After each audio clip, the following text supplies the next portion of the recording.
Hello and welcome to Advait humanity classes. आज हम class 9 के हिस्ट्री की चैप्टर 2 करने जा रहे हैं, socialism in Europe and the Russian revolution. So मैंने ऑलरेडी चैप्टर अपलोड कर रखा है लाइन बाय लाइन एनसीईआरटी का बुक से।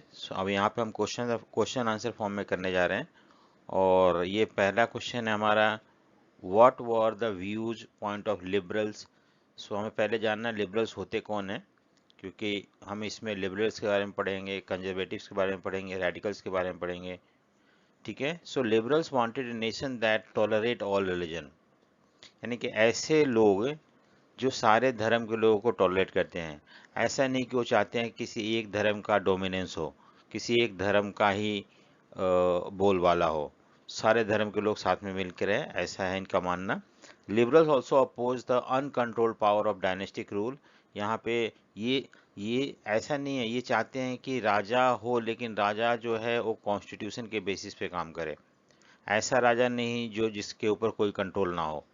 दे wanted to safeguard the right of individual against the government, और ये चाहते हैं कि ऐसा कॉन्स्टिट्यूशन हो जिसके बेसिस पे राजा रूल करे और उस वो कॉन्स्टिट्यूशन लोगों को कुछ अधिकार दे।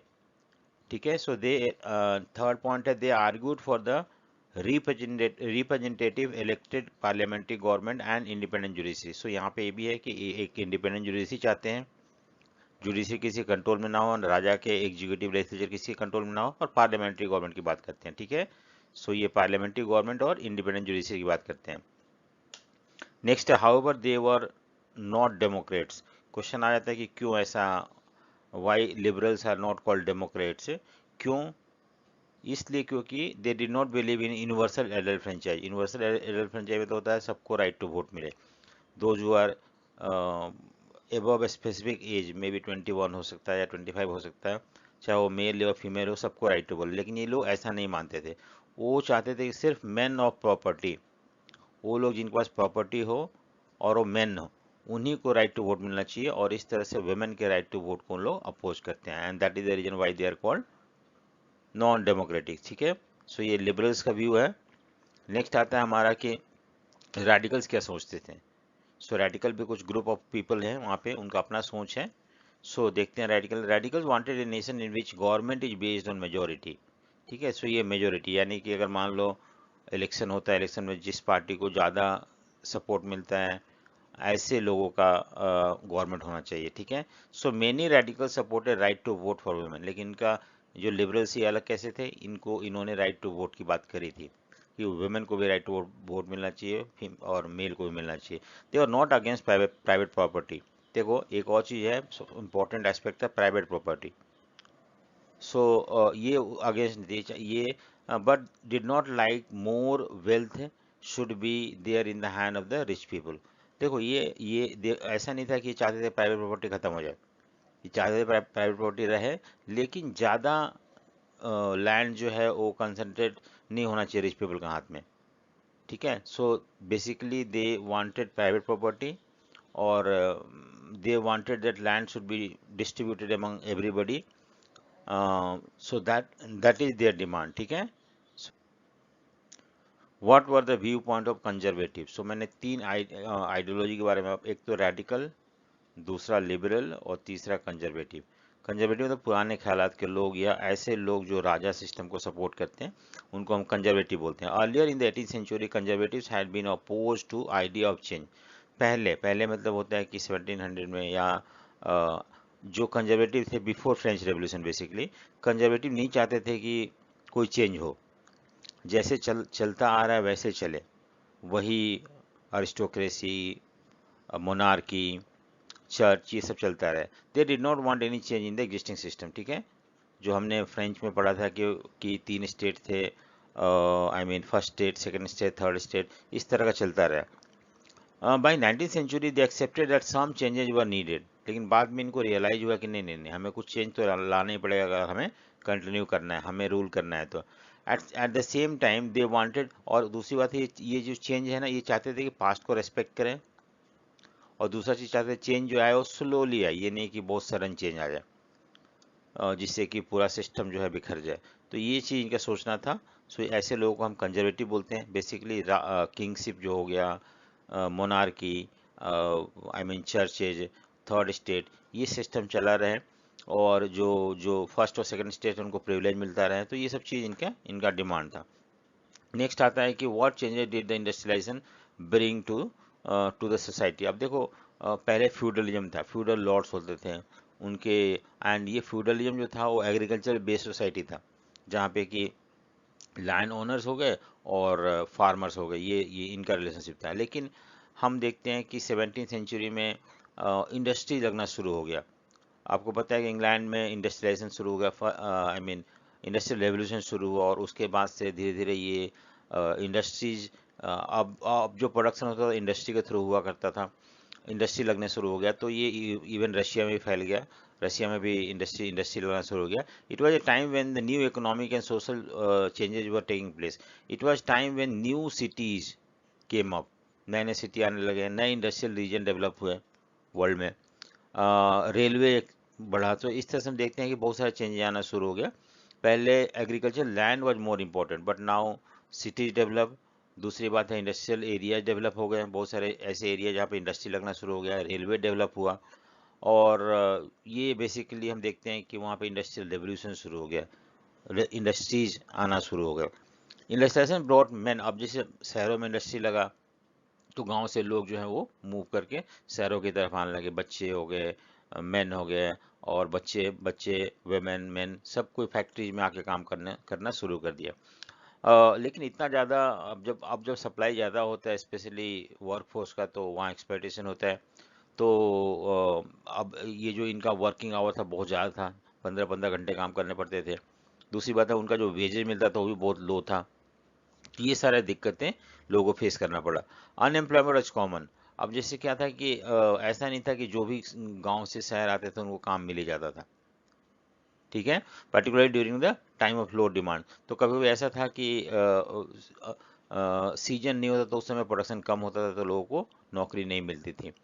हाउसिंग एंड सैनिटेशन, दूसरी बात है, अब मान लो शहर डेवलप हुआ तो वो एक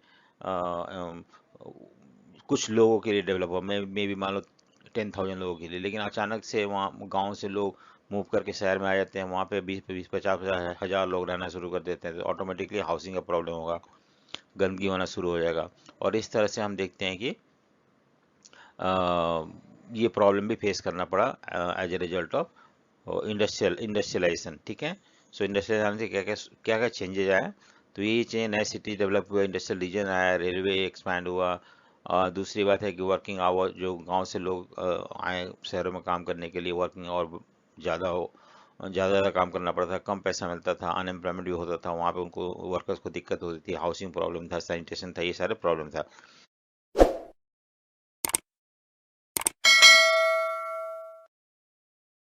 नेक्स्ट है कि क्वेश्चन हम देखते हैं, what solution did the radical and liberals find the problem of industrial society. अब मैंने ऊपर देखा कि कुछ कुछ प्रॉब्लम थे, उस प्रॉब्लम का क्या सॉल्यूशन उन्होंने निकाला। जो रेडिकल्स थे या लिबरल्स थे, ये एक ग्रुप ऑफ पीपल थे जो कि समाज में चेंजेस लाना चाहते थे, तो उनका क्या सोच था कि किस तरह से ये जो जो इंडस्ट्रियलाइजेशन हुआ, जिसकी वजह से वर्किंग आवर ज़्यादा हो गया, हेल्थ इश्यूज हो गए, सैनिटेशन हो गए, स्लम्स डेवलप हो गए, society got divide to two part, rich and poor. So इस इन सब का रेडिकल्स और लिबरल्स का ने क्या सॉल्यूशन दिया। देखो, almost all industries were the property of individual. जो भी प्रॉपर्टी था, चाहे तो लैंड हो गया या इंडस्ट्री हो गया, वो लोगों का था, सरकार का नहीं था। Liberals and radicals were themselves owner and employ. देखो, लिबरल्स जो थे, कुछ लिबरल्स, हाँ, ओनर भी थे फैक्ट्रियों के, कुछ रेडिकल्स ओनर भी थे फैक्ट्रियों के, कुछ जो थे लिबरल्स काम भी करते थे, वर्कर्स भी थे, कुछ रेडिकल्स वर्कर भी थे। So they felt that importance of, अब देखो, इन लोग अगर प्राइवेट प्रॉपर्टी खत्म करने की प्राइवेट प्रॉपर्टी को खत्म करने की बात करेंगे, तो उनका भी तो जमीन या इंडस्ट्री छीन जाएगा। तो इन्होंने एक मिडिल पाथ निकाला जिसमें कि वर्कर्स का भी बेटरमेंट हो, और जो ओनर्स हैं फैक्ट्री के, मिल के, या आपके लैंड के, उनका भी बेनिफिट हो। सो ठीक है, so they felt the importance of health and education so that they could make the work force for their own advantage. तो ये चाहते थे कि वर्कर्स के हेल्थ के बारे में सोचा जाए, उनको एजुकेशन देने की बात करी जाए। अगर वर्कर हेल्दी रहेंगे, एजुकेटेड रहेंगे तो अच्छी तरह से काम कर पाएंगे, और उनको ये भी नहीं लगेगा कि हाँ जो सिस्टम है उनको एक्सप्लॉइट कर रहा है, क्योंकि उनको एजुकेशन मिलेगा, हेल्थ मिलेगा। और इस तरह से एजुकेटेड एंड हेल्दी वर्कर्स का बेटर वे में यूटिलाइज कर पाएंगे जो मिल और फैक्ट्रीज के वर्कर्स थे, उन लोग फैक्ट्री के मालिक थे उन लोग। ठीक है। दूसरा पॉइंट क्या है, they were oppose to privilege of old aristocracy. देखो रेडिकल्स और लिबरल्स चाहते थे कि जो रिच पीपल थे, अरिस्टोक्रेसी मतलब रिच पीपल, लैंडेड अरिस्टोक्रेसी हो गए, ऐसे लोगों को जो भी पहले प्रिविलेज मिलता था, जैसे टैक्स नहीं देना हो गया, और भी बहुत सारे फैसिलिटी इंजॉय करते थे, वो सारे खत्म कर दो। ठीक है। And believed in the individual effort, labour and enterprises, कि अगर आप मान लो कोई भी, चाहे वो थर्ड स्टेट का हो या फर्स्ट सेकंड स्टेट का हो, अगर मेहनत करता है, अगर वो प्रॉपर्टी इकट्ठा करता है, तो उसका होना चाहिए, ना कि उसमें किसी भी तरह का दखलंदाजी होना चाहिए। If the freedom of individual were insured, इनका ये मानना था कि अगर लोगों को फ्रीडम देते हैं, if the poor could labour, अगर अगर अगर जो गरीब हैं उनको काम करने का मौका मिलता है, and those with capital could operate without any restriction, और जिसके पास प्रॉपर्टी है, मिल है, फैक्ट्री है, अगर वो बिना कोई रेस्ट्रिक्शन के काम करते हैं, देन पूरा सोसाइटी डेवलप होगा। ठीक है। क्योंकि अगर अगर अगर जो कैपिटल मतलब यहाँ पे इंडस्ट्री के मालिक वगैरह जो थे, अगर वो इजीली अपनी इंडस्ट्री को ऑपरेट करते हैं, अगर गरीबों को काम मिल रहा है वहाँ पे, अगर उनको बेटर वेजेज मिल रहा है, तो पूरा सोसाइटी डेवलप होगा। और इस तरह से ये इनका मानना था लिबरल्स और रेडिकल्स का, कि किस तरह से ये सारे प्रॉब्लम को हम खत्म कर सकते हैं, इरेडिकेट कर सकते हैं। Now explain the views of socialist on private property. देखो प्राइवेट प्रॉपर्टी एक बहुत इंपॉर्टेंट इशू था, कि प्राइवेट प्रॉपर्टी होने की वजह से जो लोग एक्सप्लॉइट हो रहे हैं, हाँ, तो कुछ लोगों का सोचता था प्राइवेट प्रॉपर्टी खत्म कर दो, सब कुछ सोसाइटी के अंडर लेके आ जाओ, हर आदमी काम करने वाला होगा, जो जितना काम करेगा उसी हिसाब से पैसा मिलेगा, कोई मालिक कोई नौकर नहीं होगा। तो ये जो क्वेश्चन है प्राइवेट प्रॉपर्टी का, पहले से चला आ रहा है, इवन रशिया में भी इस तरह क्वेश्चन शुरू हुआ। सोशलिस्ट वो are against private property, socialist चाहते थे कि नहीं प्राइवेट प्रॉपर्टी खत्म कर दो, क्योंकि प्राइवेट प्रॉपर्टी जो है वो root cause of every problem है। कुछ लोगों के पास फैक्ट्री है, मिल है, और वो चाहते हैं कि और धन संपत्ति कमाना, और इस कमाने के चक्कर में, धन संपत्ति इकट्ठा करने के चक्कर में वो क्या करते हैं, वर्किंग क्लास को एक्सप्लॉइट करते हैं, उनको ज़्यादा काम कराते हैं, उनको कम पैसा देते हैं। इस तरह से 90% लोग जो है सोसाइटी में खुश नहीं है। ठीक है। सो दूसरा क्या है, since the property are owned by individual, the benefit gain from the property are use for the personal gain. मान लो कि हर किसी का फैक्ट्री है, किसी का मिल है, तो उसका जो भी फायदा हो रहा है वो मिल के मालिक के पास जा रहा है, जो भी फायदा हो रहा है वो कैपिटलिस्ट के पास जा रहा है, और इससे जो है उनका बेटरमेंट हो रहा है, उनका भलाई हो रहा है, ना कि वर्कर्स का भलाई हो रहा है। और वो जो बेनिफिट कमा रहे हैं because of hard work of और वर्कर्स की मेहनत की वजह से हो रहा है। तो ये जो जो सोशलिस्ट थे, इनका मानना था कि प्राइवेट प्रॉपर्टी खत्म कर दो, सब कुछ सोसाइटी या स्टेट के अंडर में ले गया, हर आदमी काम करने वाला होगा, जो जितना काम करेगा उस हिसाब से उसको पैसा मिलेगा, और इस तरह से कोई मालिक कोई नौकर नहीं होगा, कोई एक्सप्लॉइटेशन नहीं होगा। ठीक है। What were the different views of socialism. अब अलग अलग तरह के सोशलिज्म क्या था, मैंने अभी ऊपर देखा कि प्राइवेट प्रॉपर्टी के ऊपर इन्होंने क्वेश्चन किया, प्राइवेट प्रॉपर्टी खत्म कर देना चाहिए इनका मानना था, और सब कुछ सरकार के अंडर आ जाना चाहिए। सो हम देखते हैं क्या था। इसमें हम कुछ नाम पढ़ेंगे, रॉबर्ट ओवेन पढ़ेंगे, ठीक है, उसके बाद कार्ल मार्क्स के बारे में पढ़ना है हमें, और भी कुछ नाम है, देखते हैं। सो पहला पॉइंट है इसके अंदर है कि सम सोशलिस्ट, सारे सोशलिस्ट नहीं, believe in the idea of cooperative. देखो कोऑपरेटिव मतलब मिलजुल के काम करना।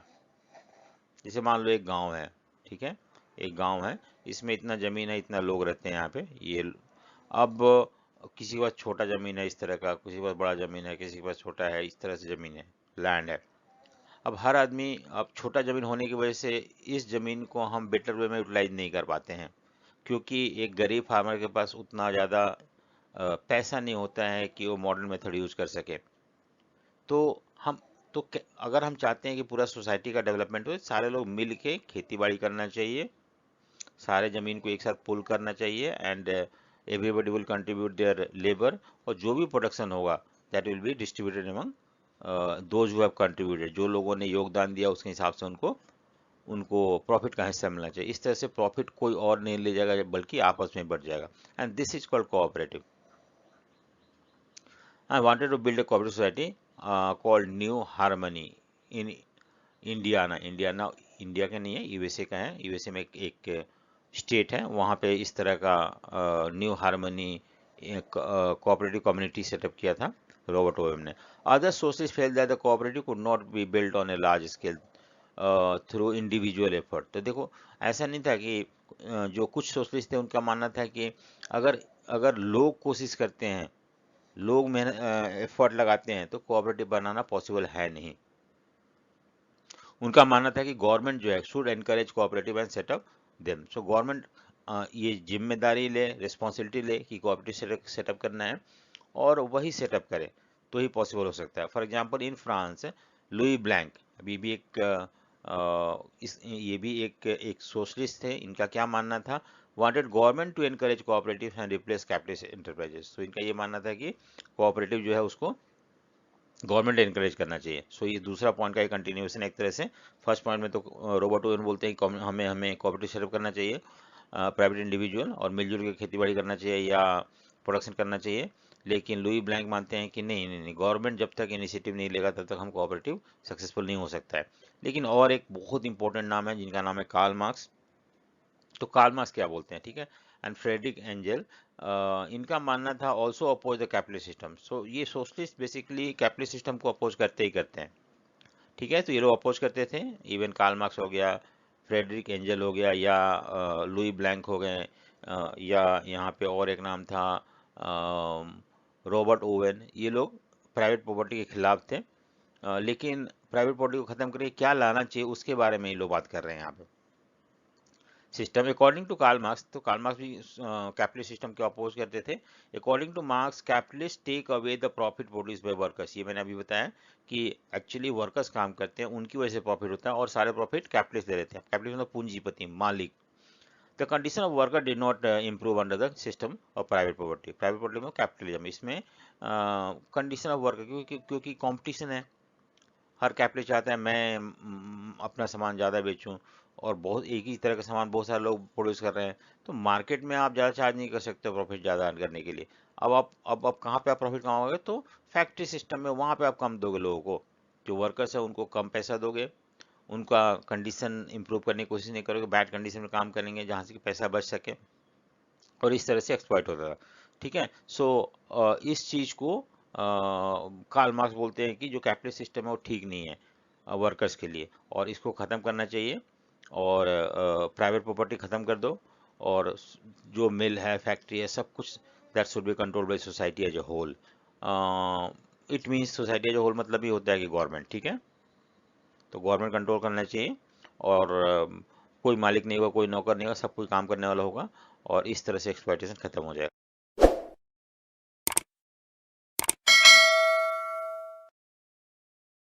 ठीक है। नेक्स्ट है what was the second international. देखो, सेकंड इंटरनेशनल एक ऑर्गेनाइजेशन था जो सेटअप किया गया था।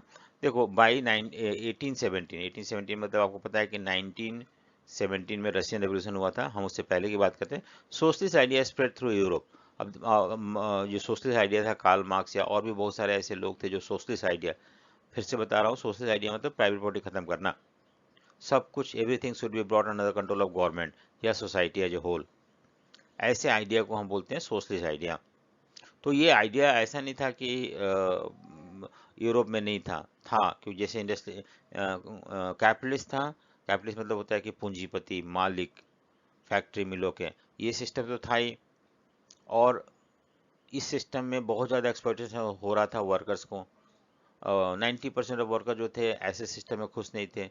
तो एक नया आइडिया डेवलप हुआ जिसको बोलते हैं हम सोशलिज्म, सोशलिस्ट आइडिया। और ये सोशलिस्ट आइडिया जो था कि कैपिटलिस्ट सिस्टम खत्म कर दो, everything should be brought under the control of government और सोसाइटी, और ये आइडिया पहले से ही था यूरोप में। जैसे कैपिटलिज्म आया तो ये आइडिया शुरू हो गया उसको अपोज करना, और इस आइडिया को यूरोप में फैलाया जा रहा था इस सेकेंड इंटरनेशनल एक ऑर्गेनाइजेशन के थ्रू, ठीक है। सो सेकेंड इंटरनेशनल एक ऑर्गेनाइजेशन था जिसके थ्रू सोशलिस्ट आइडिया को स्प्रेड किया जाता था throughout the Europe, next, what were the efforts made to support the idea of socialism in Europe in 1817। So क्या मैंने बताया कि सेकंड इंटरनेशनल जो था एक ऑर्गेनाइजेशन था जिसके बेसिस पे जिसके थ्रू सोशलिस्ट आइडिया को स्प्रेड किया जा रहा था यूरोपियन कंट्री में। तो ऐसा क्या क्या एफर्ट उठाया गया। So workers in England and Germany begin forming association to fight for the better living and working condition. देखो पहला पॉइंट था कि जो वर्कर्स थे कहाँ के, इंग्लैंड के, यूरोपियन कंट्री है यूरोप का, जर्मनी में, यहाँ पे उन्होंने एसोसिएशन बनाना शुरू कर दिया, मजदूर संघ जिसको बोलते हैं हिंदी में, या एसोसिएशन ऑफ वर्कर्स, ठीक है।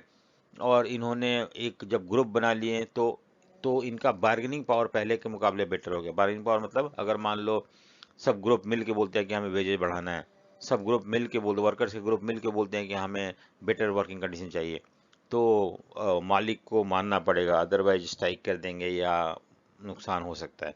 They set up fund to help their members in need. अगर मान लो कोई एक लेबर जो है अपोज करता है, उसको निकाल देते हैं फैक्ट्री से, तो उसको सपोर्ट करने के लिए फंड इकट्ठा किया गया कि वो भूखे ना मरे हो।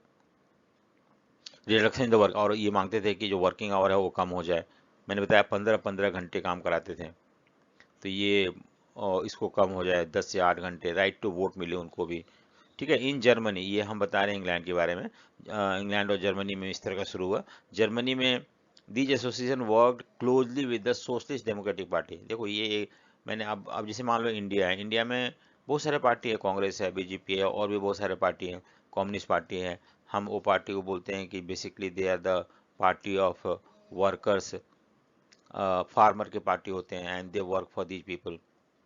उसी तरह से यूरोप में भी एक पार्टी सेटअप किया गया, जर्मनी में सेटअप किया गया, सोशल डेमोक्रेटिक पार्टी बोलते हैं। और ये पार्टी जो सोशलिस्ट आइडिया है उसको सपोर्ट करता है, और जो लेबर थे, वर्किंग क्लास थे, वो भी इस पार्टी को सपोर्ट करने लगे।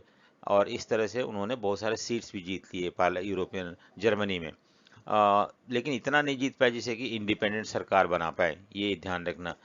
यूरोप में सोशलिस्ट पार्टी थे अलग अलग कंट्री में, लेकिन ये पार्टी इतना स्ट्रांग नहीं थे कि इन लोग अपने बलबूते पे सरकार बना पाए। सबसे पहली बार कम्युनिस्ट या सोशलिस्ट जो सरकार बना था वो रशिया में बना था, ठीक है।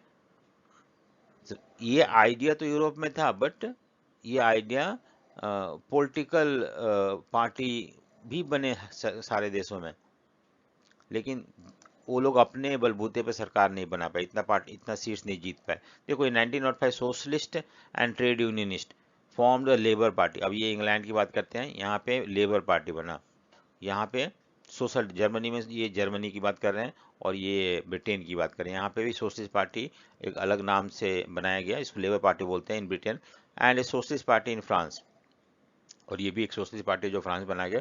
But they could not form government till 1914, लेकिन सरकार नहीं बना पाई क्योंकि शायद उतना सपोर्ट नहीं मिल पाया उनको, इतना सीट्स नहीं जीत पाए जिससे कि इंडिपेंडेंट वे में अपना सरकार बना पाए।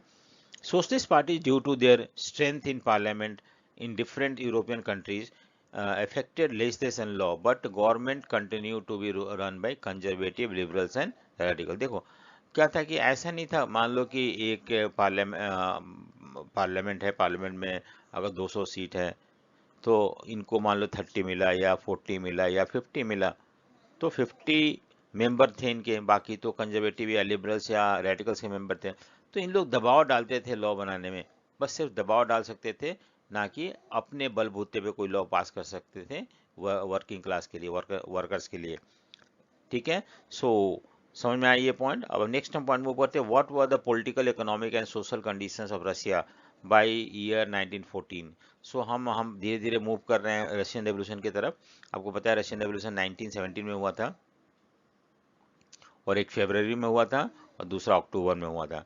तो दोनों क्यों हुआ था, क्या कारण था, ये सब बेसिकली इन दोनों रेवोल्यूशन का, ये हम पॉलिटिकल कारण क्या है, इकोनॉमिक और एंड सोशल कंडीशन क्या था रशिया का जिसकी वजह से वहाँ पे रेवोल्यूशन हुआ। सबसे पहले हम पॉलिटिकल कंडीशन देखते हैं। इन 1914 जार निकोलस सेकेंड, देखो जार मतलब वहाँ का राजा, किंग को हम जार बोलते हैं। जो कौन था उस समय वहाँ का राजा, निकोलस सेकेंड था, rule Russia, and he was autocratic, मतलब होता है कि अपने मर्जी से रूल करता था, किसी के ओपिनियन लेके नहीं। ये नहीं कि अगर मान लो एक डेमोक्रेटिक गवर्नमेंट होता है जो सबके भलाई के लिए काम करता है, सबसे फीडबैक लेता है, बेस्ड अपॉन दैट और रूल्स बनाता है। लेकिन यहाँ पे ये जो था ऑटोक्रेटिक रूलर जो था वो किसी का फीडबैक नहीं लेता था, किसी से पूछता नहीं था, जो उसको अच्छा लगता था वो करता था।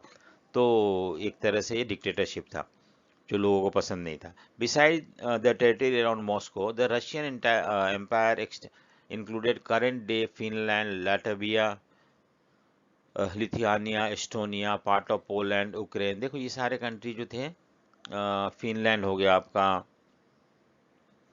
लाटविया हो गया, लिथुआनिया और एस्टोनिया हो गया, यूक्रेन हो गया, पोलैंड हो गया, बेलारूस हो गया, ये सारे कंट्री। देखो मैंने फिर से मैं आपको इस पॉइंट को समझा रहा हूँ। जैसे कि अगर मान लो ये रशियन एम्पायर है, वैसे हमें पता है रशिया बहुत बड़ा एम्पायर है, यूरोप और एशिया दोनों।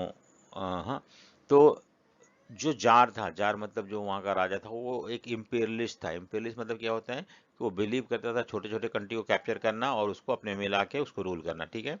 तो उसने रसिया के आसपास जितने भी सारे कंट्री थे, चाहे तो यूरोपियन पार्ट ऑफ रसिया या एशियन पार्ट ऑफ रसिया, उसको उसने कैप्चर कर रखा था और अपने में मिला रखा था और रूल करता था उनके ऊपर। तो ये सारे कंट्री जो थे यूरोप के, जो कि फिनलैंड, लाटविया हो गया, Lithuania, Estonia, Poland, Ukraine, Belarus, ये सारे रशियन ऑटोक्रेटिक जार जो था निकोला, उसके अंडर में था। It stretch to the Pacific and comprises to the central Asia state. अब देखो जॉर्जिया, आर्मेनिया, ये हो गया आपका सेंट्रल एशियन स्टेट्स, जो कि किसके कंट्रोल में था, जार के कंट्रोल में था, ठीक है। अब देखो, the tsar believed in the divine right of king. As a ruler he did not solve the problem of the people. देखो वो मानता था कि भगवान ने मुझे भेजा है और मैं रूल कर रहा हूँ, भगवान जो बोल रहा है उसके हिसाब से। कोई मेरे अथॉरिटी को चैलेंज नहीं कर सकता है, that is called divine right of the king. और he never used to think about the people's problem. वो अपने आप में रहता था, जो उसको अच्छा लगता था वो करता था। इस तरह से लोग जो थे वो प्रॉब्लम में फंसना शुरू। सो 3 पॉइंट है इसके अंदर। एक तो मैंने बताया था, पहला पॉइंट ऑटोक्रेटिक था वो, और दूसरा था कि उसने बहुत सारे आसपास के कंट्रीज को कैप्चर कर रखा था और उसको रूल करता था, और यहाँ के लोग भी बहुत परेशान थे। और दूसरी बात है कि वो बिलीव करता था divine right of the king के ऊपर, कि राजा को भगवान ने भेजा है और मैं जैसे भी रूल कर रहा हूँ सब सही है, भले लोग परेशान हो, ठीक है। सोशल कंडीशन मतलब क्या होता है कि सोसाइटी कैसा था, क्योंकि the major religion of Russia जो था ऑर्थोडॉक्स क्रिश्चियनिटी था। देखो क्रिश्चियनिटी भी दो तरह का होता है, प्रोटेस्टेंट और कैथोलिक, ठीक है, प्रोटेस्टेंट और कैथोलिक। प्रोटेस्टेंट जो लिबरल होते हैं और कैथोलिक जो होता है बहुत ज़्यादा ऑर्थोडॉक्स कट्टर होते हैं, ठीक है। The empire also included catholic. अब उसके एम्पायर में कैथोलिक भी थे, प्रोटेस्टेंट भी थे, मुस्लिम भी थे, बुद्धिस्ट भी थे, ये सारे लोग रहते थे, बहुत अलग अलग धर्म के लोग रहते थे। तो non Russian nationalist were not treated equal to that of the Russian nationalist. मैं non so who are actually non Russian nationalist. देखो मैंने क्या बताया था कि रशिया एक बड़ा एम्पायर था और उसको उसने आस पड़ोस की कंट्री को कैप्चर करके अपने मिला रखा था। और यहाँ के जो सिटीजन थे, यहाँ के जो लोग थे, उनको हम नॉन रशियन नेशनलिस्ट बोलते हैं, और जो रशिया के लोग थे वो रशियन नेशनलिस्ट थे। सो ये जो कैप्चर कंट्री थे अराउंड रशिया, इन लोगों को इक्वल ट्रीटमेंट नहीं मिलता था जो कि रशिया के लोगों को मिलता था। इनको सप्रेस किया जाता था, इनको किसी भी तरह का राइट नहीं मिलता था, और इस तरह से these people were also not happy in the tsarist regime. They were not given freedom to follow their own culture. इनको उनको अपना कल्चर, जैसे मान लो कि आर्मेनिया हो गया, या हमने यहाँ पे देखा था ना, आर्मेनिया, अजरबैजान, जॉर्जिया, यहाँ पे अलग धर्म के लोग थे, बेसिकली मुस्लिम वगैरह कम्युनिटी के लोग थे।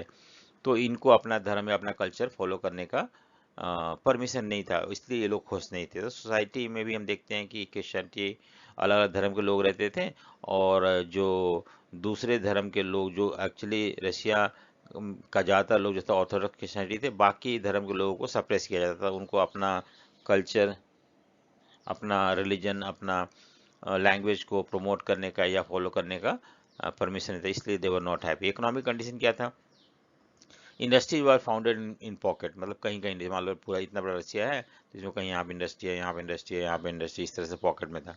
प्रोमिनेंट इंडस्ट्रियल एरिया जो सेंट पीटर्सबर्ग था, और मॉस्को था जो कैपिटल था, यहाँ पे भी इंडस्ट्री बहुत सारे लगे हुए थे। Craftsman undertook much of the production, आमतौर पे अभी भी मिल या फैक्ट्री में नहीं होता था, क्राफ्ट पर्सन प्रोड्यूस करते थे, इसको हम प्रोटो इंडस्ट्रियलाइजेशन बोलते हैं, production. But large factories existed along side craft, तो ऐसी नहीं थी, बड़े बड़े फैक्ट्री भी था और क्राफ्ट पर्सन भी काम करते थे। क्राफ्ट पर्सन हाथ से जो लोग बनाते थे उनको हम क्राफ्ट पर्सन बोलते हैं। इन 1819 रेलवे नेटवर्क भी वहाँ शुरू हो गया, तो ये भी एक इंडस्ट्रियल डेवलपमेंट हुआ वहाँ पे। पैसा लगाया गया इसके अंदर। कोल प्रोडक्शन डबल हो गए, डबल मतलब बहुत ज़्यादा कोल का प्रोडक्शन बढ़ाया गया जिससे कि फैक्ट्री, इंडस्ट्री, रेलवे चलाया जा सके। आयरन और स्टील प्रोडक्शन जो था वो भी क्वाड्रुपल हो गया, यानी कि 4 टाइम बढ़ गया। सो हम देखते हैं कि ये क्या है, एक साइन है कि इंडस्ट्रियलाइजेशन शुरू हो गया वहाँ पे। The workers were exploited bye capitalist which made their life miserable, ये भी मैंने बताया कि किस तरह से वर्कर को एक्सप्लॉइट किया जाता है, ज़्यादा काम कराना और कम पैसे देना।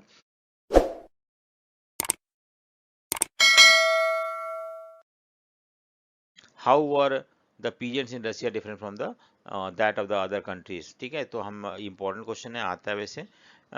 देखो, about 85% of Russian empire's population earn their living through agriculture, यानी कि 85% लोग खेती बाड़ी करते थे, तो ये हम बोल सकते हैं रशिया एक प्रीडोमिनेटली एग्रीकल्चर, खेती बाड़ी वाला कंट्री है। The proportion was higher than in most European country, तो बाकी यूरोपियन कंट्री में 40 to 50% है, जर्मनी हो गया, फ्रांस हो गया, यहाँ पे ज़्यादा सिर्फ 40 to 50% लोग जो थे वो खेती बाड़ी करते, लेकिन रशिया में 85% लोग खेती बाड़ी करते थे, ठीक है। Except in the few cases peasants in Russia had no respect for the nobility. देखो, रशिया में जो था, जो किसान थे, पीजेंट मतलब किसान होते हैं, वो नोबल्स को रेस्पेक्ट नहीं देते थे।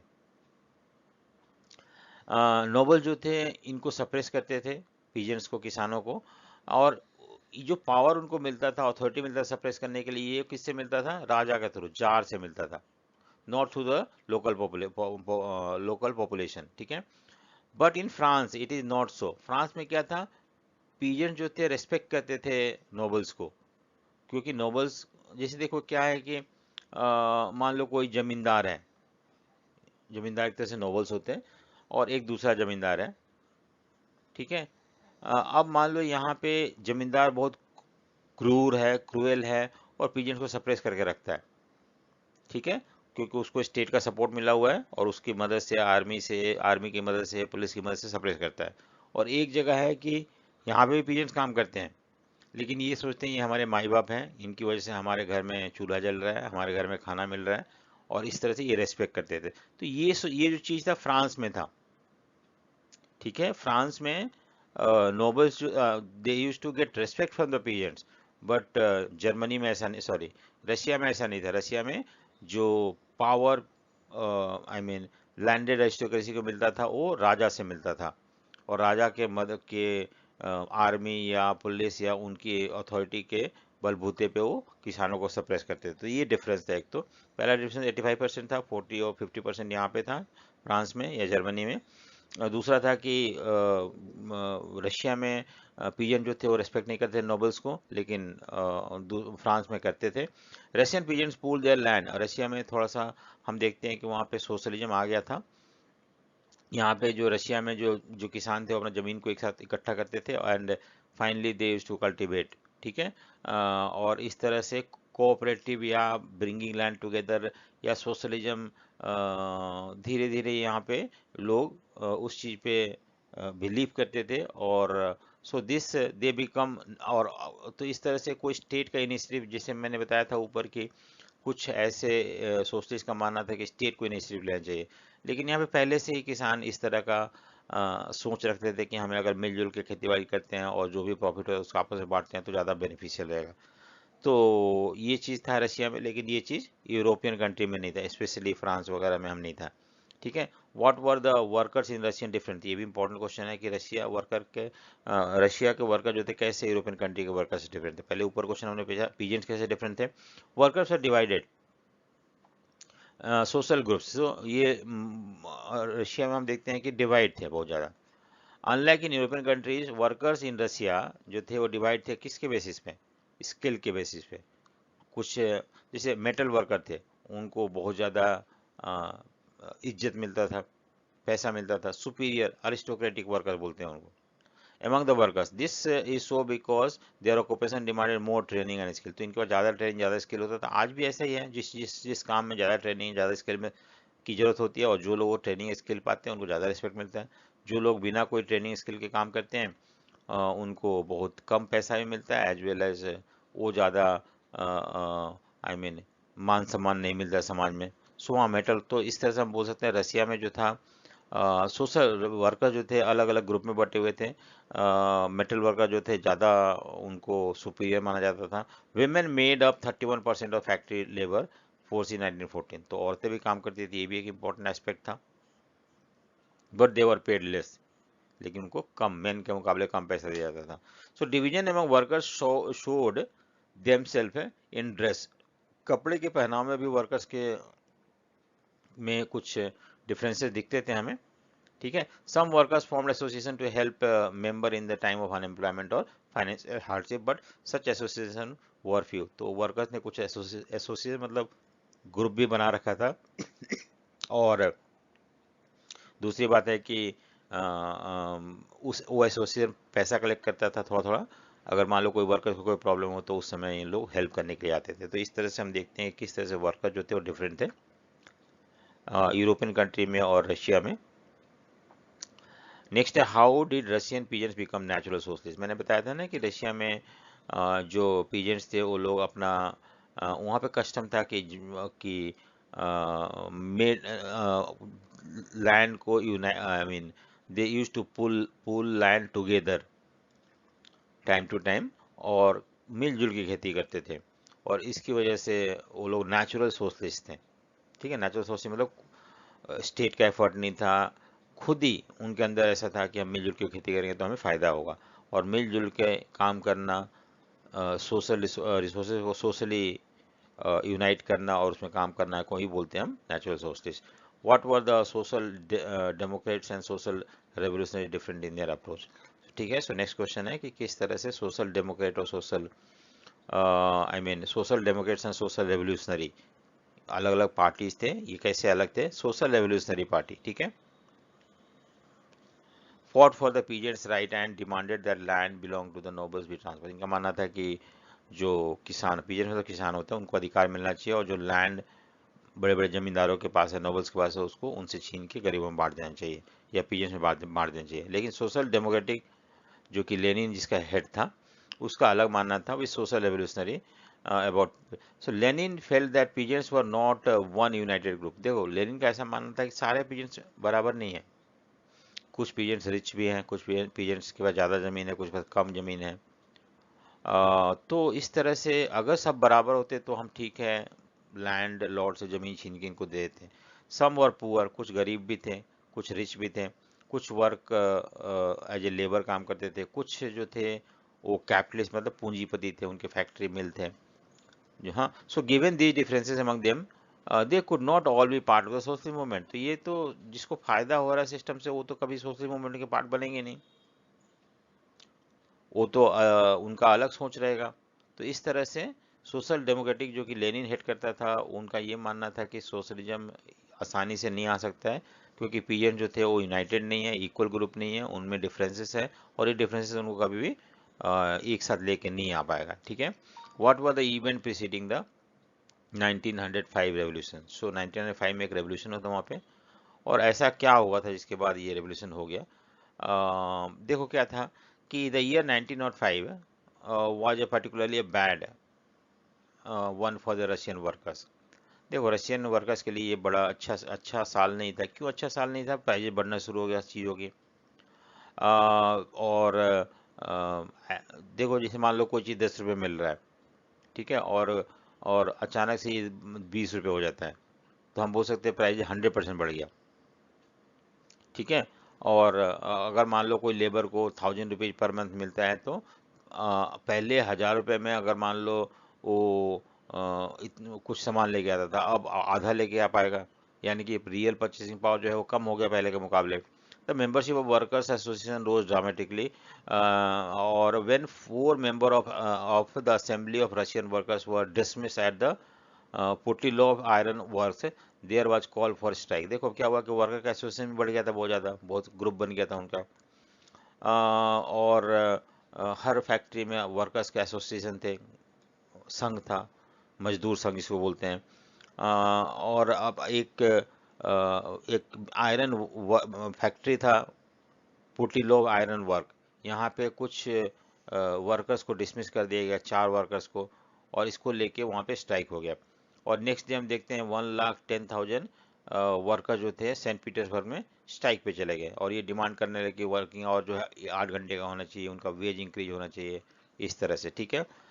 वेन द प्रोसेशन ऑफ, और कुछ फादर गपोन जो थे, इन्होंने वर्कर्स का प्रोसेशन या जुलूस जो चल रहा था वो विंटर पैलेस गया, जहाँ पे राजा रहता था, विंटर पैलेस। ठीक है। वर्कर्स का प्रोसेशन को हेड करते थे, हेड करते हुए फादर गोपोन जो थे वो लेके गए, और वहाँ पे पुलिस ने या कोसैक कोसैक जो था वो राजा का पर्सनल पुलिस फोर्स था, आर्मी था, उस उन्होंने अटैक कर दिया, और इसमें करीब करीब 100 लोग मारे गए वर्कर्स, और 300 वर्कर्स घायल हो गए। ठीक है। इस इंसिडेंट को हम ब्लडी संडे बोलते हैं। और ठीक है। सो यही उसके बाद बहुत सारे ऐसे इवेंट हुए जो कि फाइनली लेड टू 1905 रेवोल्यूशन। देखो strike took place all over the country, हर जगह यूनिवर्सिटी बंद हो गए।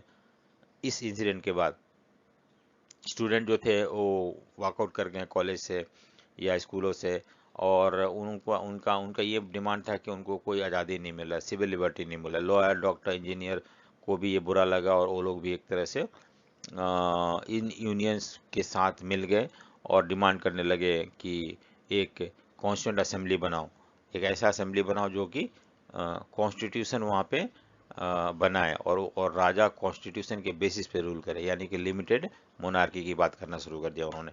ठीक है। नेक्स्ट है कि व्हाट वाज ब्लडी संडे, वो मैंने ऊपर का सारा कुछ लिखना आपको, इससे ब्लडी संडे यहाँ तक जो है, यहाँ तक लिखना है ब्लडी संडे।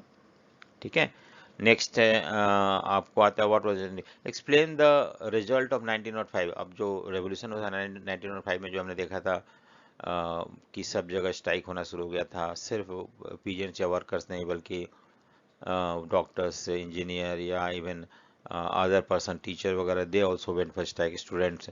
तो फिर राजा को थोड़ा अपना डिक्टेटोरियल जो कंडीशन था उसको कम करना पड़ा। उसने समझा कि अब लोगों का डिमांड को मानना पड़ेगा। देखो during 1905 revolution the tsar allowed the creation of elected parliament Duma, उन्होंने पार्लियामेंट को दोबारा से लेके आए। ड्यूमा जो है वो पार्लियामेंट को बोलते हैं रशिया में, जो कि डिसमिस हो गया था, पहले जार ने डिसमिस कर रखा था, उससे किसी भी तरह का कंसल्ट नहीं करता था। अब इलेक्टेड पार्लियामेंट सेटअप किया गया। For brief period during revolution in Duma there were representative of large number of trade unions and factory committee made up of factory workers। अब ये ड्यूमा में मैंने बताया था ना, ड्यूमा मतलब पार्लियामेंट होता है। ठीक है। ड्यूमा मतलब पार्लियामेंट, पार्लियामेंट को राजा ने या जार ने एक्सेप्ट कर लिया, और इसमें कौन लोग आते थे, जो जितने भी सारे वर्कर्स के एसोसिएशन थे, मजदूर संघ के जो मेंबर थे, उनको भेजा जाता था इसमें। फैक्ट्री कमेटी बनाया गया, उनके यूनियन बनाया गया, वो लोग जो थे they become the part of Duma. और किंग और tsar were suppose to consult Duma before taking in decision. The tsar dismiss the first Duma within, लेकिन करीब करीब आई मीन 2.5 मंथ के बाद इसने डिसॉल्व कर दिया इस ड्यूमा को। और ही did not want any question of his authority, उसको लगा था ड्यूमा जो था वर्कर का के एसोसिएशन के रिप्रेजेंटेटिव थे, ये उसको राजा को कोई क्वेश्चन ना करे, क्योंकि ही believe in divine right of the king, कि मैं भगवान ने भेजा मुझे रूल करने के लिए, और मैं जैसे मर्जी रूल करूँ, people should not question them. तो यहाँ पे क्वेश्चनिंग शुरू हुआ राजा को कि आप ऐसे कर, उनसे पूछा जाए तब जाके कोई लॉ बनाया जाएगा। He change the voting law and pack the third Duma with the conservative politicians and liberals revolutionary were kept out. और दूसरी बात है कि उसने राजा ने एक ऐसा वोटिंग लॉ लेके आया जिससे कि आम आदमी जो है या वर्कर्स के रिप्रेजेंटेटिव वगैरह ना जा पाए, और सिर्फ कंजर्वेटिव पॉलिटिशियंस जो थे वही आ पाए ड्यूमा में, जिनके पास प्रॉपर्टी था, जिनके पास राजा का सपोर्ट था, ऐसे लोग यहाँ पे। और इस तरह से उसने ड्यूमा जो बनाया था रेवोल्यूशन में लोगों को खुश करने के लिए, या जो लोगों का डिमांड था उसको ध्यान में रखते हुए उसको ख़त्म कर दिया, जब जब सिचुएशन थोड़ा नॉर्मल होना शुरू हो गया। तो ठीक है, और इस तरह से हम देखते हैं next question.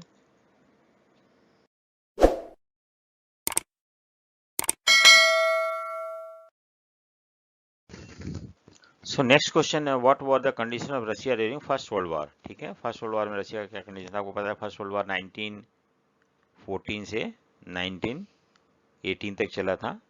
The Russia in Russia the war was initially popular. लोग खुश थे कि ठीक है रशिया फर्स्ट वर्ल्ड वॉर में पार्ट ले रहा है। जार निकोलस सेकेंड और सपोर्ट भी किया था राजा को उन्होंने। ठीक है, as war continued the tsar refuse to consult the main party in Dumas.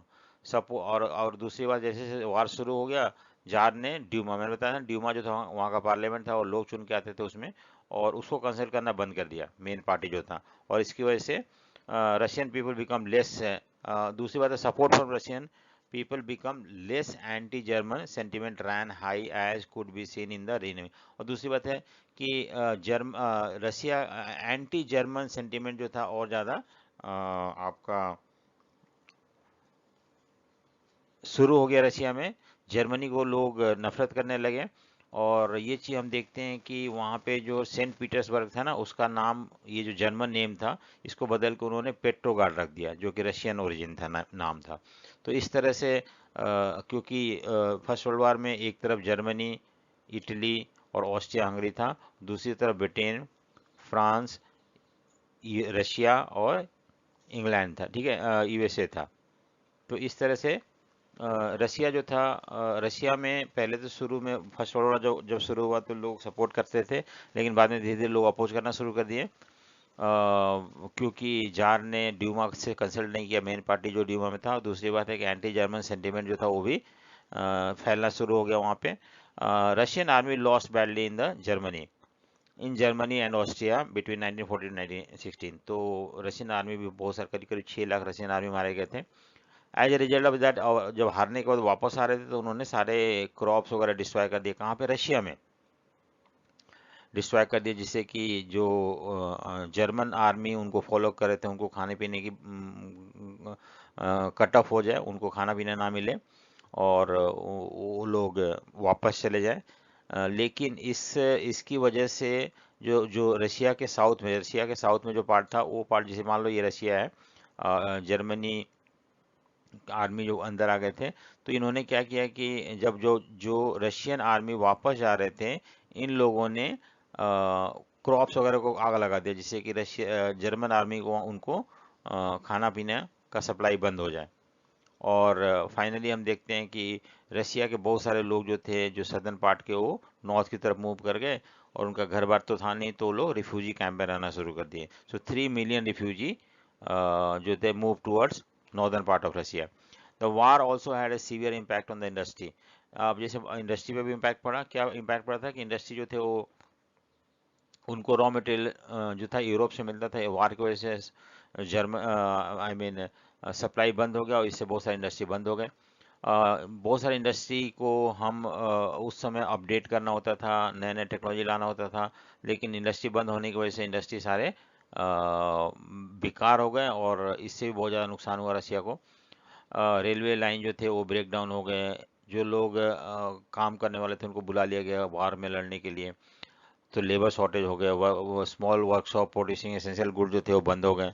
और इस तरह से हम देखते हैं कि फाइनली आई मीन ब्रेड की कमी हो गई वहाँ पे, चीज़ों के दाम बढ़ना शुरू हो गया, और इस तरह से फूड राइट हो गया या दंगा हो गया, लोग लूटने लगे ऐसे दुकानों में जहाँ पे कि ब्रेड वगैरह बेचा जाता था। तो ये सारे कुछ सेकेंड वर्ल्ड वार, जो फर्स्ट वर्ल्ड वार हुआ था उसमें रशिया का कंडीशन ये था। ठीक है, नेक्स्ट है हमारा कि what were the impact of first world war on Russia. ऊपर का पॉइंट आप लिख सकते हो, fourth fifth six point. Refugee problem लिख सकते हो, less supply of industrial goods हो गया, इंडस्ट्री डिसमेंट, disintegrated, scarcity of labour, bread वगैरह, ये सब चीज़ लिख सकते हो। What were the event that led to the collapse of tsarist autocracy in 1917। देखो in 1970, in winter 1917 condition of capital Petrograd were grim. तो 1917 हम देखते हैं कि थोड़ा सा टेंशन था पेट्रोगार्ड में जो कैपिटल था। इन February 1917 food shortage were deeply felt in the workers quarter, जहाँ पे वर्कर रहते तो वहाँ पे खाने की कमी हो गई। 22 नवंबर फरवरी को लॉकआउट हो गया, अब इन्होंने स्ट्राइक कर दिया, लॉकआउट हो गया। और इस तरह से हम देखते हैं कि बहुत सारे फैक्ट्री वर्कर जो थे, 50 फैक्ट्री में वर्कर जो थे वो स्ट्राइक करना शुरू कर दिया। ठीक है, what were the effect of February revolution, ये आप लास्ट पॉइंट लिख सकते हो उसको, ये जो लास्ट क्वेश्चन था ये दोनों पॉइंट। नेक्स्ट है who were the Bolshevik and Menshevik, ये कौन थे बोल्शेविक, इंपॉर्टेंट क्वेश्चन है। सो जो मेजोरिटी, ये बोल्शेविक जो था मेजोरिटी ग्रुप था, इसका लीडर जो था लेनिन था। और लेनिन का ऐसा मानना था कि हर आदमी को अलाउ नहीं, मतलब every party should not be open to everybody, party सबके लिए ओपन नहीं होना चाहिए, ये नहीं कोई भी आके मेंबर बन जाए, उसको कंट्रोल करना चाहिए और क्वालिटी मेंबर ही चाहिए उनको। ठीक है, और एक्चुअली इन लोगों ने ही रेवोल्यूशन किया था वहाँ पे, पहला रेवोल्यूशन। नेक्स्ट है मेंशेविक जो थे ये माइनॉरिटी ग्रुप थे, और ये चाहते थे कि नहीं, पार्टी जो था सबके लिए ओपन होनी चाहिए, कोई भी आके पार्टी का मेंबर बन सकता है। और दे बिलीव दैट, और ये रेवोल्यूशन नहीं चाहते थे, ये चाहते थे कि डेमोक्रेटिक वे में सोशलिस्ट आइडिया वहाँ पे आए, ना कि थ्रू रेवोल्यूशन। ठीक है, नेक्स्ट है trace the development of Russia after the February revolution. February revolution जो हुआ था, फर्स्ट रेवोल्यूशन जो हुआ था, उसमें क्या क्या चेंजेस आया था वहाँ पे। So army official, land owners and industries were influential in the provisional government. देखो, फर्स्ट रेवोल्यूशन के बाद जो वहाँ पे गवर्नमेंट बनाया गया था, प्रोविजनल गवर्नमेंट, उस गवर्नमेंट में आर्मी के बड़े बड़े ऑफिसर्स जो थे वो पार्ट थे, लैंड ओनर थे, इंडस्ट्रीज थे, they were the part of the provisional government. Liberals as well as socialist among them worked toward the elected, लेकिन लिबरल्स का मानना था कि नहीं, इलेक्टेड गवर्नमेंट होनी चाहिए, वही बेटर है, डेमोक्रेसी लाना जरूरी है। Restriction on public meetings and, अब जब ये फर्स्ट रेवोल्यूशन के बाद जो नया गवर्नमेंट है उसने सारे रेस्ट्रिक्शन दूर कर दिया, किस तरह से मीटिंग करने के लिए पब्लिक मीटिंग कर सकते हो। Soviet like Petrograd soviet were set up everywhere, though no common system of election was followed. तो सोवियत मतलब होता है association of workers and peasants को सोवियत बोलते हैं हम, इस तरह का सोवियत सेटअप किया गया सब जगह करीब करीब। और लेकिन डायरेक्ट इलेक्शन नहीं हुआ इन इन इन एसोसिएशन में मेंबर को फिल करने के लिए। दो the summer the workers movement spread, the industrial area factory committee were formed which began questioning the way trade union grew in number. Soldiers committee were formed in the army. तो धीरे धीरे हम देखते हैं कि जो नया गवर्नमेंट बना था वो गवर्नमेंट को लोग क्वेश्चन करना शुरू कर दिए कि किस तरह से, क्या रेवोल्यूशन, हम रेवोल्यूशन चाहते थे इस तरह का गवर्नमेंट लाने के लिए। ठीक है, जहाँ पे कि वर्कर्स का कंडीशन इंप्रूव नहीं हो रहा था, और भी बहुत सारे दिक्कत थे, लेकिन गवर्नमेंट इनसेंसिटिव था ऐसे इश्यूज को लेके। बहुत सारे कमिटी बनाए गए, सोल्जर्स के भी ज्वाइन हो गए, ट्रेड वर्कर्स भी ज्वाइन हो गए, even land I mean peasants also become the part of such movement. In June about 500 Soviet representative in many factory women led to the way to strike। और इस तरह से women लोगों ने भी, हम देखते हैं कि ये शुरू कर दिया, स्ट्राइक करना शुरू कर दिया, क्योंकि 30% जो थे औरतें थी workers, so even they also started strike everywhere as the fashionable quarter and the official buildings were summoned by surrounded by workers. The government imposed curfew. Democratic demonstration dispersed by the evening, but they came back on 24th and 25th. The government called out the cavalry and police to keep. अब धीरे धीरे उन्होंने क्या किया कि जहाँ पे rich लोग रहते थे उसको घेर लिए सारे वर्कर्स वगैरह, और उन्होंने डेमोन्स्ट्रेशन करना शुरू कर दिया उनके खिलाफ। लेकिन राजा ने कर्फ्यू लगा दिया और सबको मारना पीटना शुरू कर दिया। तो उस दिन तो मूव करे, फिर आके उन्होंने वही काम करना शुरू कर दिया 24 और 25 को। और ठीक है, on Sunday 25 February the government suspended the Duma, politicians spoke out against the measures. Demonstration returned the next day on the left bank। और इस तरह से ड्यूमा को सस्पेंड कर देता है। ये सब चीज़ देखने के बाद 4 और फिर डेमोन्स्ट्रेशन फिर से शुरू होने लगता है, लोग उसको क्रिटिसाइज करने लगते हैं। पुलिस हेडक्वार्टर जो था उसको भी उन्होंने लूट लेते हैं उन लोग। और on street people were demonstrating and shouting for democracy, लोग घंटों चिल्ला रहे थे कि डेमोक्रेसी चाहिए, डेमोक्रेसी चाहिए। Government try to control the situation, लेकिन ये आउट ऑफ कंट्रोल हो गया एक बार। हाउएवर द कैवेलरी रिफ्यूज, और दूसरी बात है कि जो आर्मी वगैरह थे उन्होंने भी मना कर दिया लोगों के ऊपर जो जो राजा के खिलाफ जा रहे थे, प्रोटेस्ट करते थे, उनके उनके उनके ऊपर अटैक करने के लिए। By the evening the soldiers and the striking workers had gathered to form a Soviet or council in the same building at the Duma met. This was a Petrograd Soviet. तो बाद में क्या हुआ कि जो लोग जो थे वर्कर्स वगैरह जो थे या इंडस्ट्रियल वर्कर हो गए, इन लोग आई मीन ड्यूमा में इकट्ठा हुए और उन्होंने वहाँ पे सोवियत या काउंसिल सेटअप किया, और उसी को हम पेट्रोग्राड सोवियत बोलते हैं, जो लोगों का गवर्नमेंट था। The very next day the delegation went to see the tsar, और फिर यहाँ से कुछ लोग जो थे वो जार से मिलने गए, और जार को जो मिलिट्री एडवाइजर था उन्होंने बोला कि ये लोग जो बोल रहे हैं उस बात को मान लेना। और इस तरह से हम देखते हैं कि वहाँ पे रशियन रेवोल्यूशन हुआ जो कि फरवरी में हुआ था, और प्रोविजनल गवर्नमेंट बनाया गया जो कि सोवियत के लीडर जो थे उन लोग चलाएंगे, ड्यूमा के लीडर लोग। और इस तरह से हम देखते हैं वहाँ पे ऑल रशियन कांग्रेस हुआ, पॉपुलर डेमोन्स्ट्रेशन सब जगह हुआ, और फाइनली वहाँ पे एक न्यू गवर्नमेंट आया, and that government is known as revolutionary government था, सोशलिस्ट रेवोल्यूशनरी गवर्नमेंट जो था वो सेटअप किया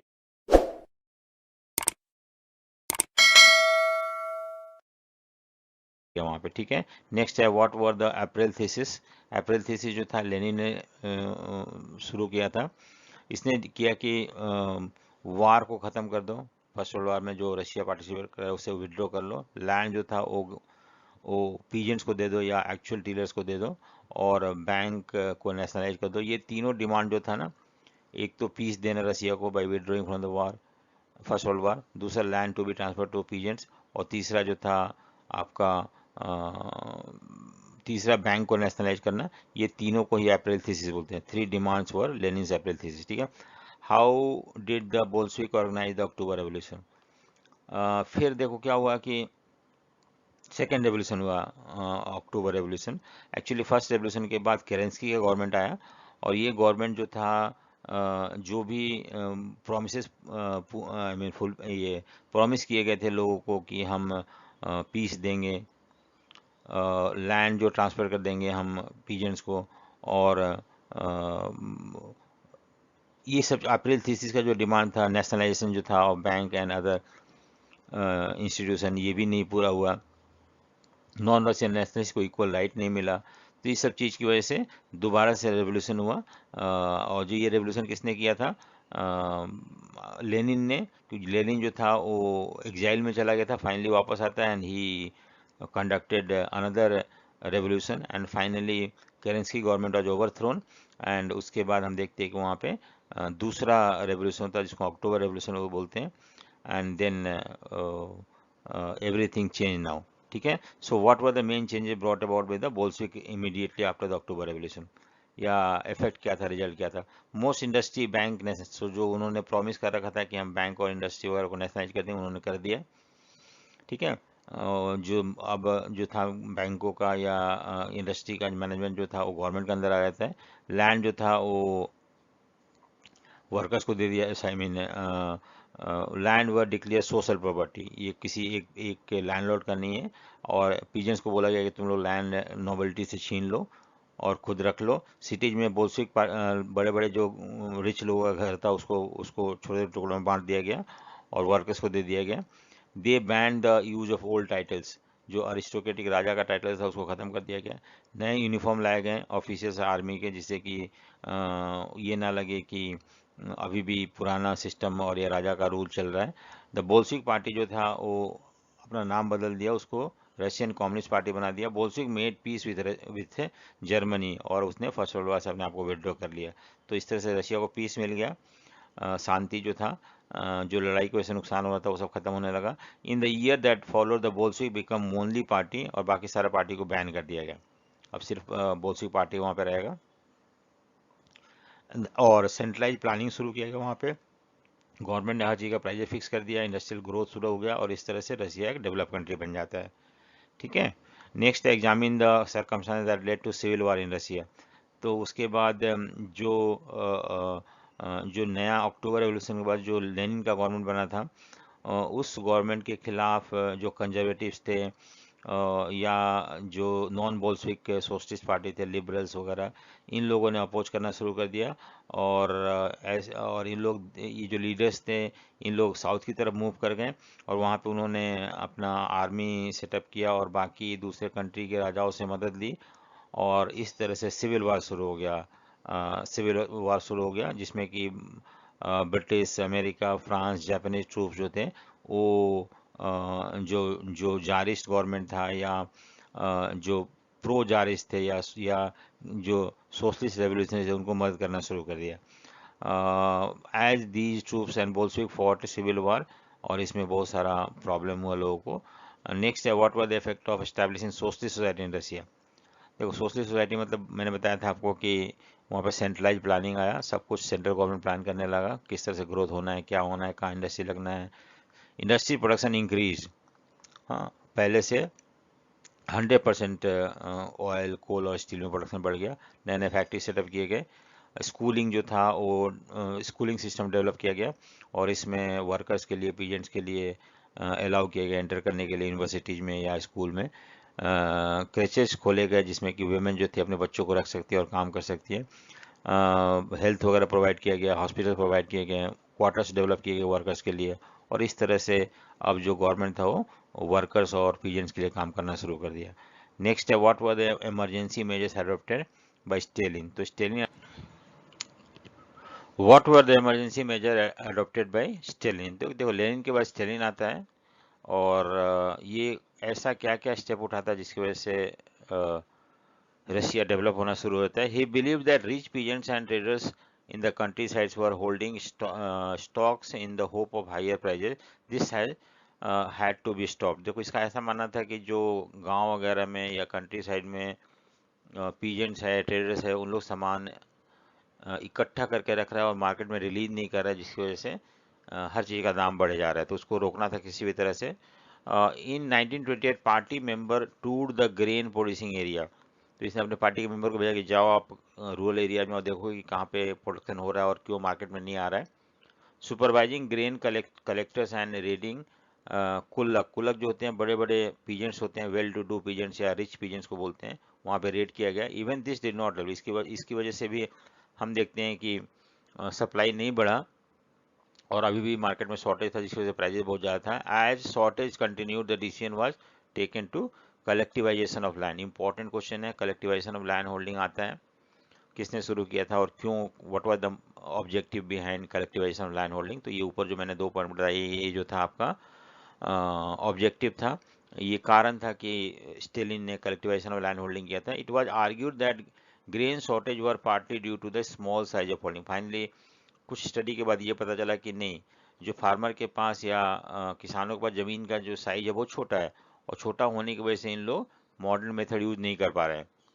तो ऐसा करते हैं कि सारा गांव के जो लोग ज़मीन है वो सारे ज़मीन जो इकट्ठा करके एक साथ खेती करते हैं और this method that was started by Stalin is known as collectivisation of land holding. ठीक है, they developed modern farms and run them along with the industrial lines with machinery. It was necessary to eliminate कुल्लक। Kulak जो होते हैं rich farmers होते थे, उनके बारे में बताया हुआ जो बताया मैंने ऊपर। ठीक है, कुल्लक जो well to do farmers, peasants होते थे। तो ऐसा था कि गांव में जो भी छोटे छोटे ज़मीन थे उनको यूनाइट करो, यूनाइट करके एक बड़ा ज़मीन के टुकड़े को कल्टीवेट करो और इससे हम मॉडर्न मेथड भी यूज कर सकते हैं, प्रोडक्शन इंडस्ट्रियल लाइन पे हो सकता है और इससे प्रोडक्शन बढ़ सकता है। ठीक है, और everything will be under state control, ये भी शुरू किया गया। So write a short note on collectivisation programme of Stalin, जो अभी ऊपर बताया था मैंने। From 1929 the party form force the all the peasants to cultivate in collective farm. इसको हम कोल खाज बोलते हैं। 1 नंबर क्वेश्चन ये भी आ सकता है और कोलक भी 1 नंबर क्वेश्चन आ सकता है। तो उन्होंने बोला कि सारे लैंड को कलेक्ट करो और फिर इकट्ठे मिलकर खेती करो इस पर। ठीक है, the bulk of land and implements were transfer to the ownership of the collective farm. अब जो था पूरा जमीन का मालिक कलेक्टिव होते थे, एक जन इंडिविजुअल बोले, ये अगर बोलता है कि मुझे अलग से खेती करना है अपने ज़मीन पे, तो ऐसे अलाउ नहीं किया गया। Peasants worked on the land and the kolkhoz profits were share. अब जो भी प्रॉफिट होता था ना उसको सब में बांट दिया जाता था। Those peasants who are not happy with this resisted the authorities and destroyed their livestock. अब जो फार्मर इस सिस्टम से खुश नहीं थे कि वो जैसे मान लो किसी का जमीन है, वो चाहता है कि नहीं मैं इस पार्ट ना बनूं इस कलेक्टिव फार्मिंग के, तो ऐसे किसान ने क्या किया, अपना लाइव स्टॉक सब खत्म कर दिया, डिस्ट्रॉय कर दिया, अपने जो लाइव स्टॉक यानी कि भेड़ बकरी थे उसको भी मार दिया। Between 1929 to 1937 the number of cattle fell to one third. One third मतलब करीब करीब 75% कैटल को मार दिया गया, उन्होंने खुद ही मार दिया। Those who resisted collectivization were severely punished. Many were deported गया। जो लोगों ने अपोज किया कलेक्टिवाइजेशन को उसको तो पनिशमेंट दिया गया, उनको जेल वगैरह में डाल दिया गया। As the restriction of resisted collectivisation, peasants argue that they were not rich and they were not against socialism. They merely did not want to work in a collective form for the variety of reasons. तो ऐसा नहीं था, जो peasant जो collectivisation में collective farming में नहीं जाना चाहते थे, उनका यही आर्ग्यू था कि वो सोशलिज्म के खिलाफ नहीं है, ना ही वो इतना रिच भी नहीं है, लेकिन वो इसलिए नहीं जाना चाहते थे क्योंकि कुछ अपना उनका पर्सनल रीजन था कि वो नहीं जाना चाहते थे कलेक्टिव फार्मिंग में। Stalin government allowed some independent cultivation but treated such cultivator unsympathetically. तो कुछ लोगों को अलाउ तो किया, लेकिन ऐसे लोगों को स्टेट जो था, स्टेलिंग जो था, उसने अनसिम्पैथेटिक वे में ट्रीट किया। Explain the global influence of Russian revolution. तो वर्ल्ड पे क्या इम्पैक्ट पड़ा। Many countries communist parties were formed like communist party of great Britain, और इस तरह से वर्ल्ड को एक नया सिस्टम मिलना शुरू हो गया, नया इकोनॉमिक और पॉलिटिकल सिस्टम डेवलप हुआ। The बोल्शविक encourage colonial people to follow their experiment, thus it inspired the number of freedom movement। और दूसरी बात है कि बहुत सारे कंट्री में उस समय ब्रिटेन, फ्रांस वगैरह का रूल था, तो इन कंट्री में भी वर्कर्स जो थे या पीजेंट जो थे, उन्होंने बोल्शविक रेवोल्यूशन जो था, रशियन रेवोल्यूशन से इन्फ्लुएंस हुए और उन्होंने फ्रीडम मूवमेंट शुरू कर दिया। Many non-Russian from the outside of USSR participated in Conference of Peoples of East, and the Bolshevik founded Comintern, an international union of pro-Bolshevik socialist party. Some received education in USSR. Communist university of workers in east. तो इस तरह से इन्होंने बहुत सारे non Russians जो थे, जो रशिया के बाहर थे, ऐसे लोगों को भी इन्वॉल्व किया अपने मिशन में रशिया को स्प्रेड करने के लिए। By the time of outbreak of second world war the USR had given socialism a global. और जब 1939 में सेकेंड वर्ल्ड वार शुरू हुआ था, उस समय रशिया जो था एक तरह से सोशलिज्म जो था एक तरह से ग्लोबल फेस बन गया था, करीब करीब सारे कंट्री में फैल चुका था और सारे कंट्री में उन लोग इम्पोर्टेंट रोल प्ले कर रहे थे। Name the person responsible for Italian unification, Giuseppe Mazzini, ये नाम हमें लर्न करना है सिर्फ। Why was Kerensky government failed, हमने बताया था कि जो अप्रैल थीसिस था, लैंड टू द टिलर जो हो गया, और पीस और बैंक वगैरह नेशनलाइज करना, ये चीज़ जो था वो केरेंस्की गवर्नमेंट नहीं किया था, और इसकी वजह से ये अनपॉपुलर था। एंड फाइनली इसको ओवरथ्रो करके अक्टूबर रेवोल्यूशन आता है, जिसमें कि लेनिन जो था वो रसिया का कमांड लेता है, और इस तरह से सोशलिज्म को फुल्ली इम्प्लीमेंट किया जाता है वहाँ पे। ठीक है, so thank you for watching. अगर आपको वीडियो पसंद है तो लाइक शेयर सब्सक्राइब जरूर करें। So thank